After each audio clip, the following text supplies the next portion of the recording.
This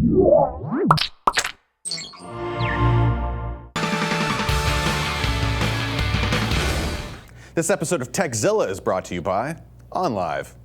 We've been talking about last-minute shopping in this show, but what if you have just enough time to get Amazon to overnight a special last-minute present for the gaming geek in your life? Well then, I suggest you get your new challenger on and check out Anthony Carboni's top 5 video games you should overnight from Amazon. Welcome back, sir. Thank you. Glad to be here. It has been a great fall for gaming. It's been a crazy season for video games. I know people, I'm pretty sure, we mentioned earlier, we pre-taped this. I know people that probably are still playing Skyrim that started in early November. Yes, absolutely.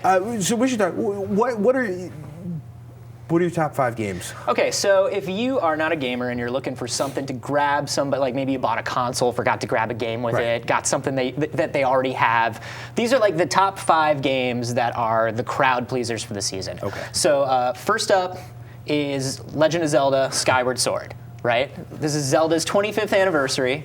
Everybody knows Zelda. If you are like 40 years old or under, you've played a Zelda in your life. So this is the latest one, and it's kind of like the... What are you looking around for, Pat? I've never actually played Zelda. You've never played a Zelda? It's true. Grab yourself a Skyward Sword, man. Everyone I know has played Zelda.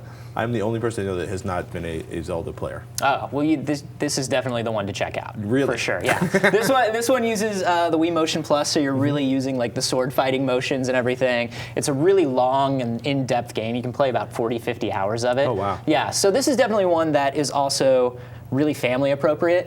Everybody is going to want to like sit around and try to play this one. Everybody's going to sit around and kill monsters. Exactly. The only downside with this one is, of course, it's a Wii exclusive. Right. So if you got somebody a 360 or a PS3, or you know that they're that kind of gamer, this is not the game for them. And it's also kind of a bummer to me because if you got a big, beautiful HDTV and then you got a big, fat little SD screen. It's definitely showing its age. Yeah. It's time, Nintendo. Bring us our HD. Next year.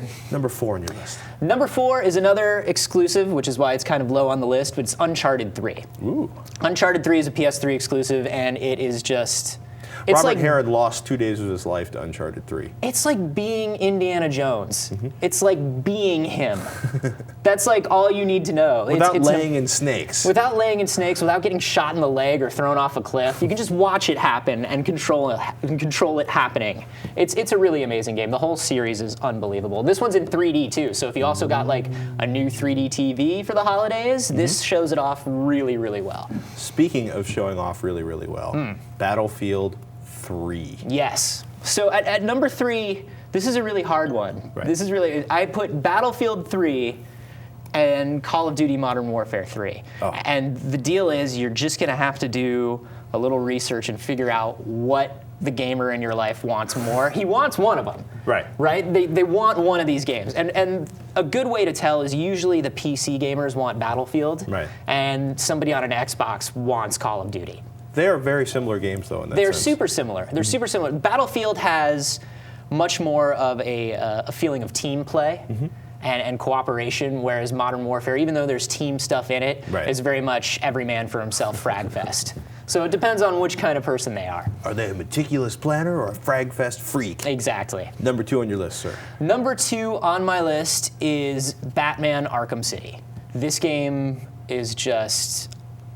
It's unbelievable. It's so hard. You wouldn't think it would be hard to do a superhero game right, but it is. Very few people have ever gotten it right. And Arkham City is the one that works on every level, from story to game mechanics to overall looks. I mean, it really feels like running around in Gotham being Batman.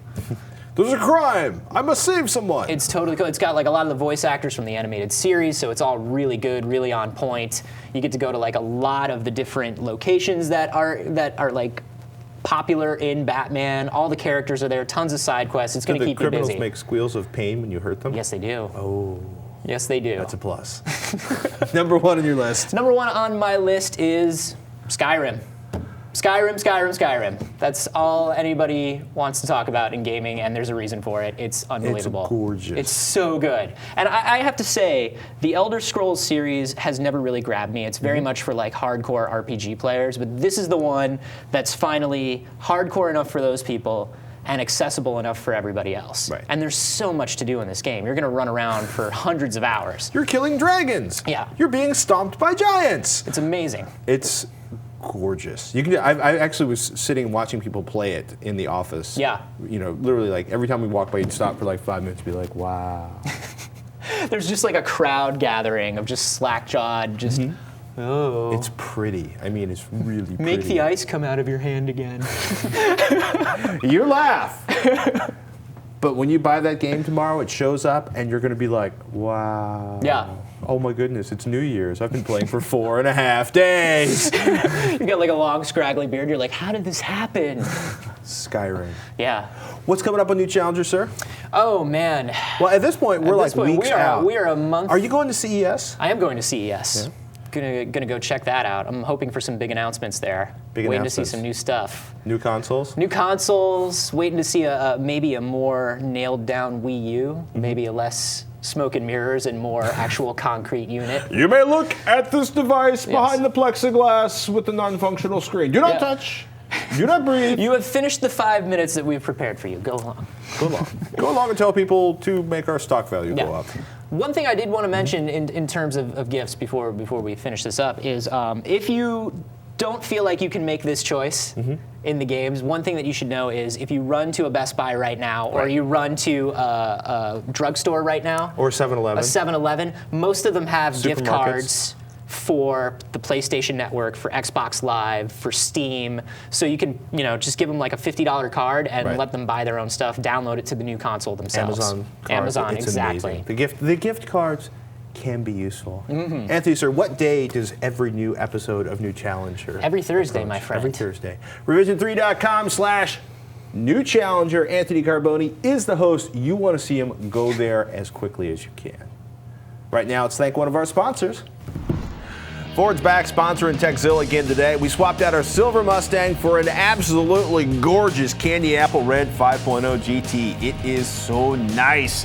Our new Mustang features an on-dash display and navigation system. We can get our touch on. Hey, do yourself a favor. Make sure to stay tuned for all of our CES coverage coming up in January. We'll be out there with our Mustang, scoping out the latest in tech and checking in on the latest from Ford as well. They're going to be all over CES.